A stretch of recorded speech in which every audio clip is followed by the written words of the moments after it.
오늘 본문의 배경은 남유다가 바벨론에 의해서 멸망되어 포로로 잡혀간 때였습니다. 하지만 바벨론은 이내 신흥강국인 페르시아에 의해 위협당하죠. 결국 망합니다.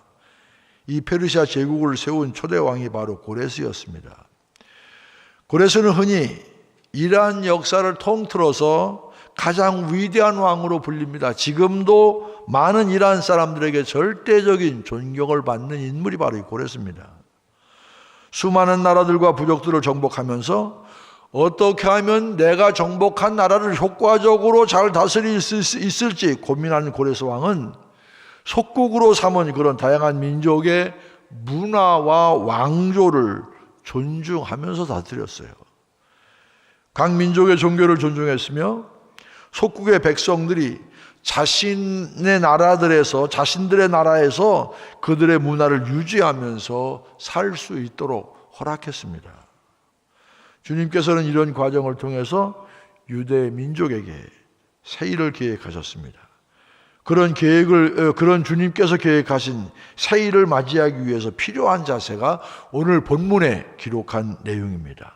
오늘 이 말씀을 통해서 주님께서 우리에게도 새 역사를 주실 터인데 새 역사를 맞기 위해서 어떻게 해야 될지를 깊이 깨닫고 결단하는 은혜가 여러분들에게 함께 하시기를 바랍니다. 새 역사를 맞이하기 위해서는 먼저 옛날 일을 생각하지 말아야 합니다. 본문 18절 말씀 함께 읽겠습니다. 너희는 이전 일을 기억하지 말며 옛날 일을 생각하지 말라. 너희는 이전 일을 기억하지 말며 옛날 일을 생각하지 말라. 이 말씀을 통해서 주님은 새 일을 행하기에 앞서 우리가 먼저 해야 될 것, 이전 일을 기억하지 말고 그리고 옛날 일을 생각하지 말라. 여기서 옛날 일은 출애굽 사건을 뜻합니다. 구체적인 내용이 17절에 기록되어 있죠. 애굽 군대를 이끌어내어서 홍해 가운데 잠들게 하신 사건을 뜻합니다. 하지만 하나님께서는 그런 과거에 영화로웠던 일, 그런 일 기억하거나 생각하지 말아야 한다는 얘기입니다. 한마디로 과거의 영광에 사로잡혀 있지 말라, 이런 뜻입니다. 얼마 전에 한 잡지에 시니어 공익을 만나다라는 제목 아래 공익 활동가로 변신한 시니어들에 대한 연재 기사가 실렸습니다. 그 기사 가운데 김상윤이라고 하는 분을 소개한 그런 글이 있습니다. 김상윤 씨는 플라스틱 덮개를 만드는 중소기업의 CEO였습니다. 업계에서도 알아주는 그 방면의 전문가였습니다. 그 은퇴 후에도 찾는 데가 많았어요. 그래서 관련 업종에서 전문이사로 2년을 일했습니다. 2년 동안 일하면서 허무함을 느낍니다. 내 인생 이렇게 저무는가? 내 인생은 이렇게 저물고 말 것인가? 주도적으로 무엇인가를 하지 못하고 조언이나 해주는 뒷방의 늙은이가 된 기분이 들었다. 그렇게 말합니다. 그래서 자리를 박차고 나와서 닥치는 대로 배웠습니다. 기술사, 컴퓨터 기술 등 은퇴 후에 딴 자격증만도 6개가 넘었습니다. 이 자격증을 들고 김상윤 씨는 서울시청으로 향했습니다. 에너지 빈곤층을 도울 사람을 모집한다는 소식을 들었기 때문이었습니다. 20년 동안을 제조업을 해서 일한 경력과 관련 자격증 덕분에 그는 에너지 설계사에 딱 맞는 인물이었고 이후에 그는 에너지 설계사로 일합니다. 그러면서 에너지 빈곤층을 방문해서 어떻게 하면 전력을 절감할 것인가, 전등 교체, 그리고 단열, 창문 단열하는 방법, 이런 실태 조사를 담당하며 조언했습니다. 김상윤 씨는 기자와 인터뷰 중에 이런 말합니다. 시니어들이 은퇴 이후를 겁내는 이유는 과거의 영광을 놓지 못하기 때문이다.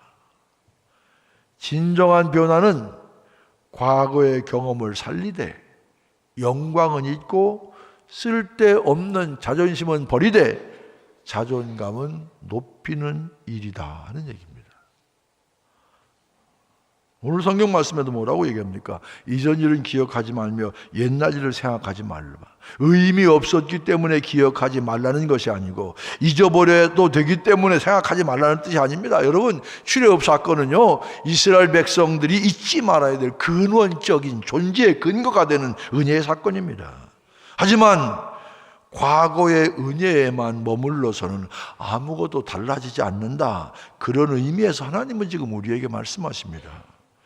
여러분, 과거에 내가 은혜 받은 얘기, 처음 예수 믿을 때 은혜 받은 얘기, 이 얘기만 해서는 안 됩니다. 지금 내 삶 속에, 지금 내 가운데 역사하시는, 지금 내 속에 있는, 지금 내 삶 가운데 역사하시는 하나님의 은혜를 나눌 수 있어요. 하나님의 은혜를 간증할 수 있어야 돼요. 여러분 어떻습니까? 혹시 과거의 일만 되뇌고 있지는 않습니까? 과거 은혜 받은 이야기 하는 게 잘못됐다는 이야기 아닙니다.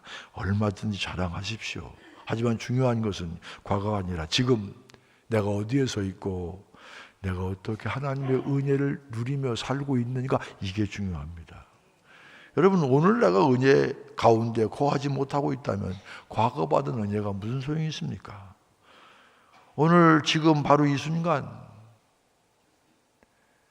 내가 하나님의 은혜 가운데 있는지, 아니면 과거에 내 신앙이 더 좋았다고 생각이 드는지 깊이 스스로를 돌아봐야 돼요. 또 하나 새 역사를 맞이하기 위해서는 기대해야 합니다. 19절 말씀 함께 읽겠습니다.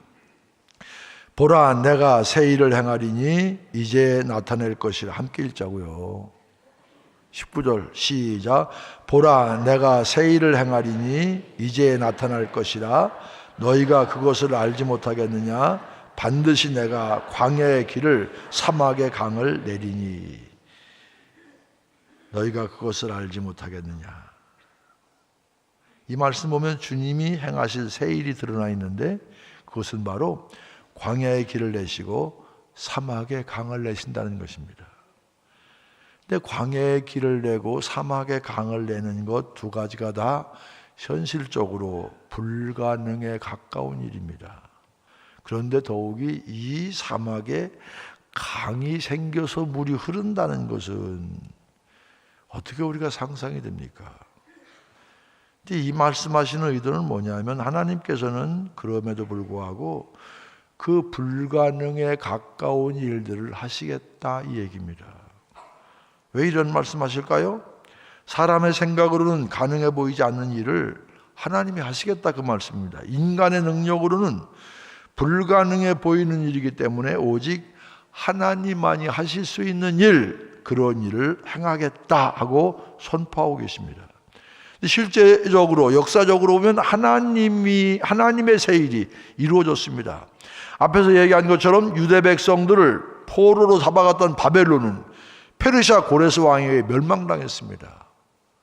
그렇게 잘 나가던 바벨론이 페르시아에게 멸망당할 것이다, 아무도 예상하지 못했습니다.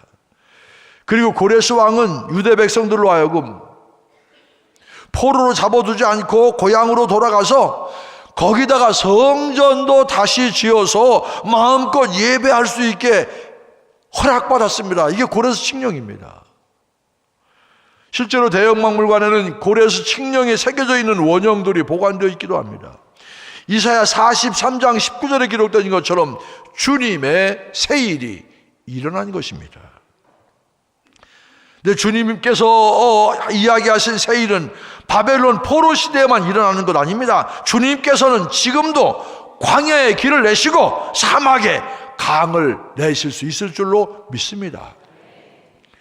그러기에 우리의 삶 가운데서도 주님은 새 일을 행하십니다. 육신이 병들어 힘들어 하시는 분 계십니까? 사업의 위기 때문에 어려움 가운데 있는 분이 있습니까? 남편과 아내, 부모와 자녀의 갈등으로 마음 아픈 분 계십니까? 그래도 낙심하지 마십시오. 절망하지 마십시오. 포기하지 마십시오. 인내로서 끝까지 견디며 미래에 대한 소망을 잃지 마시기를 바랍니다. 그러면 광야와 같이 막막한 내 삶에도, 사막과 같이 황폐한 내 삶 속에서 주님께서 역사하시면 길이 생기고 강이 흐르게 될 줄로 믿습니다. 특별히 하나님께서는 121주년을 맞는 우리 교회를 통해 그동안 생생하게 새 일을 행하셨습니다. 무엇보다도 하나님께서는 우리 교회에서 일어났던 성전 화재라는 가장 큰 시련과 아픔 가운데서도 새 일을 행하셨습니다. 만약 우리에게 하나님께서 새날에 대한 언약과 그에 대한 믿음을 주시지 않았다면 우리는 불과 1년 만에 성전을 복원하고 다시 일어설 수 없었을 것입니다. 주저앉아서 우리에게 닥친 불행이 얼마나 큰지 땅을 치고 신세한탄하고 누군가를 원망하고, 하지만 하나님께서는 성전 화재를 바라보시며 새카맣게 타버린 우리의 마음을 위로해 주시고 처져 있는 우리 어깨를 다독여 주셨습니다. 지금 생각해 보면 성전 화재에 대해서 가장 마음 아프셨던 분이 누구셨을까 생각해 보니까 그분은 하나님이셨습니다. 주님의 몸된 성전이 불길에 휩싸이는 것을 보시며 주님의 마음도 무너지셨을 것입니다. 그렇지만 그 하나님께서 우리를 찾아오셔서 새날을 약속하셨습니다. 이 성전의 나중 영광이 이전 영광보다 크리라. 만군의 여호와의 말이니라. 내가 이곳에 평강을 주리라. 만군의 여호와의 말이니라. 바로 우리에게 이 말씀을 주셨고, 이 말씀 붙들고 힘들지만 눈물 흘리며 기도하며 나갔을 때 주님께서는 이 말씀을 현실로 이루어 주시지 않았습니까? 오늘 우리 교회는 창립 121주년 되는 날입니다. 하지만 과거에 대해 자랑만 하는 교회는 소망이 없는 교회입니다. 물론 역사와 전통은 너무나 중요합니다. 과거가 있었기 때문에 오늘이 있는 것입니다. 그렇지만 과거의 자랑거리가 현재의 걸림돌이 된다면 우리는 과감히 그것을 뛰어넘을 수 있어야 합니다. 우리 교회의 전성기는 과거의 어느 순간이 아닙니다. 옥천동을 나와서 허허벌판, 철도가 있고 논이 있고 논 한가운데 모텔이 있고 뒤에는 그린벨트로 아무것도 없는 그런 곳에 교회를 짓고, 더군다나 IMF 때 100주년 기념 예배당을 짓고 봉헌 예배 드릴 때, 그때가 전성기가 아닙니다. 성전 화재 후에 봉헌 감사 예배를 드리던 날도 우리 교회 전성기 아닙니다. 우리는 과거에 잘 나가던 시절만 회상하는 노년의 교회가 되어서는 안 됩니다. 우리 교회 전성기는 아직 우리에게 오지 않았습니다. 앞으로의 어느 순간이 우리 교회 전성기가 될 것입니다. 그 순간이 언제 있는지 아무도 모르지만 분명한 것은 그날에 대한 기대를 가지고 땀 흘려 일하며 땀 흘려 기도하며 하나님께 헌신할 때, 그런 기대를 가진 사람에게 반드시 그런 날이 허락될 줄로 믿습니다. 새날을 기대하십시오. 우리 인생의 새날도 기대하시고 우리 교회의 새날도 기대하십시오. 분명 주님께서 우리 인생에도 우리 교회에도 새날 새 일을 행하실 줄로 믿습니다. 주님께서 행하실 새 일을 기대하는 성도 여러분 되시기를 바랍니다. 마지막으로 새 역사를 맞이하기 위해서는 하나님의 영광을 위해 살아야 합니다. 21절 함께 읽겠습니다. 21절 큰 목소리로 읽겠습니다. 시작. 이 백성은 나를 위하여 지었나니 나를 찬송하게 하려 하나. 한 번 더 천천히 함께 읽겠습니다. 시작. 이 백성은 내가 나를 위하여 지었나니 나를 찬송하게 하려 함이니라. 자 보세요. 이 백성은 누가 졌어요? 내가 누구를 위해서? 나를 위하여 지었나니. 왜 지었어요? 나를 찬송하게 하려 함이니라. 이 말씀에, 이 21절 말씀에 주님께서 우리를 창조하신 분명한 이유에 대해서, 목적에 대해서 알려주고 있습니다. 그것은 바로 우리로 하여금 주님의 뜻에 합당한 삶, 주님께 영광 돌리는 삶, 주님을 찬송하는 삶, 그분을 높이는 삶을 살도록 우리를 창조하세요. 이게 창조하신 이유입니다. 그런데 우리는 무엇을 위해 살아가고 있습니까? 우리는 참 열심히 살아가고 있죠. 열심히 돈 벌며 살아갑니다. 옛날에 혼자 벌었는데 지금은 둘이 벌죠. 왜 그토록 열심히 돈을 벌며 살아가고 있습니까? 쓸 데가 많으니까. 열심히 벌어서 카드 대금도 내야 되고, 아파트 대출금도 갚아야 되고, 자동차 할부금도 갚아야 되고, 아이들 학원비도 벌어야 되고, 고정적으로 지출해야 될 돈이 너무너무 많아. 그러니까 혼자 벌지 않고 둘이 법니다. 정신없이 살아갑니다. 왜? 가만히 있는다고 누가 돈 벌어주는 건 아니기 때문에. 그런데요, 조금만 깊이 생각해 봅시다. 그러면 우리가 카드빚이나 갚자고, 아파트 대출금이나 상환하자고 그렇게 열심히 사는 것입니까? 우리가 아무리 열심히 산다고 해도 열심히 사는 것 자체가 우리의 삶의 목적이 될 수는 없는 것이죠. 열심히 사는 것은 우리 삶의 방법일 뿐입니다. 방법보다 더 중요한 것은 목적인데, 그리스도인에게 삶의 목적은 바로 열심히 사는 것이 아니라 하나님께 영광 돌리는 삶입니다. 자, 보세요. 사도 바울이 고린도 교회 편지를 보내면서 뭐라고 얘기합니까? 그런즉 너희가 먹든지 마시든지 무엇을 하든지 다 하나님의 영광을 위하여 하라. 내 한 몸 살려고 먹고 마시고 그러지 말고, 먹든지 마시든지 무엇을 하든지 먹고 마시는 일상생활에서도 뭐를요? 하나님의 영광을 위해서 해야 된다, 그런 얘기입니다. 이게 우리 성도들의 인생을 사는 목적입니다. 처음에 예수 믿을 때는요, 예수 믿는 이유가 나에게 있습니다. 하나님 이것도 좀 해결해야 되고 저것도 해결해야 되고, 내 힘으로 안 됩니다. 주님 좀 역사해 주십시오. 근데 점점 살다 보면 내 문제 해결을 위해 주님이 필요한 것이 아니라 우리가 주님의 영광을 위해서 이 세상 산다는 걸 알게 돼요. 여러분, 아이들 키워오면 어릴 때 계속 달라고 그러잖아요. 달라고. 그러다가 이제 나이가 들면서 뭐예요? 바뀌어요. 아버지 잘 지내세요? 요즘 느낌이 어떠세요? 편안하세요? 필요한 것 없으세요? 나이 60 들어서도 아버지한테 내미는 사람은 이건 문제가 심각한 사람이야. 여기 말고 딴 동네 얘기하는 거예요 지금. 여러분, 이 사람도요, 철이 나면은 내 필요가 아니라 아버지께서 내게 뭘 원하실까, 이거 생각하잖아요.